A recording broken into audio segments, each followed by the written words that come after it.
પરબ ગામે gas બોટલના કાળાબજારના racket પર એલસીબીનો દરોડો 3 વાહનો અને 34 લાખના મુદ્દામાલ સાથે 8 શખ્સોની ધરપકડ. સુરત જિલ્લા લોકલ ક્રાઇમ બ્રાન્ચે કામરેજ તાલુકાના પરબ ગામે ચાલી રહેલા ગેસ સિલિન્ડરના કાળાબજારના એક મોટા નેટવર્કને ઝડપી પાડ્યું છે. પોલીસે બાતમીના આધારે દરોડો પાડી મોટા પ્રમાણમાં ગેસના બોટલ, 2 આઈસર ટેમ્પો અને એક છોટા હાથી સહિત કુલ રૂપિયા 34 લાખથી વધુનો મુદ્દામાલ જપ્ત કર્યો છે. આ કેસમાં કાળાબજારીમાં સંડોવાયેલા 8 શખ્સોની ધરપકડ કરવામાં આવી છે. ગેસ સિલિન્ડરના કાળાબજારનું નેટવર્ક. પોલીસને ચોક્કસ બાતમી મળી હતી કે પરબ ગામે કેટલાક વાહનોમાં ગેરકાયદેસર રીતે ગેસના બોટલનો જથ્થો ઉતારવામાં આવી રહ્યો છે. દરોડા દરમિયાન પોલીસે સ્થળ પરથી 229 નાના મોટા ભરેલા ગેસના બોટલ તેમજ 153 ખાલી બોટલ મળી કુલ 382 નંગ બોટલ જપ્ત કર્યા છે.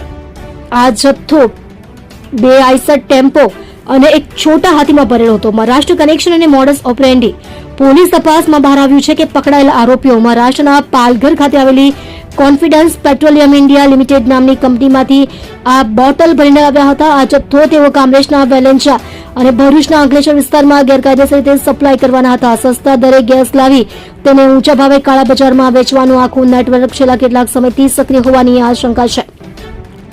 એલસીબી આ મામલે 8 આરોપીઓ ગોરખુત્તમ જગતાપ, દેવાલાલ રામેશ્વરલાલ કલાલ, પવનકુમાર લાદુલાલ મેવાડા, સંપતરાજ વિજયરાજ મેવાડા, નિર્મલકુમાર વિજયરાજ મેવાડા, અન્નો લક્ષ્મીનારાયણ રાવ, વિષ્ણુ જગદીશચંદ્ર રાવ, સંતોષ સ્વાલાલજી કલાલની ધરપકડ કરી કનૈયાલાલ ભવરલાલ કલાલને વોન્ટેડ જાહેર કરેલ છે.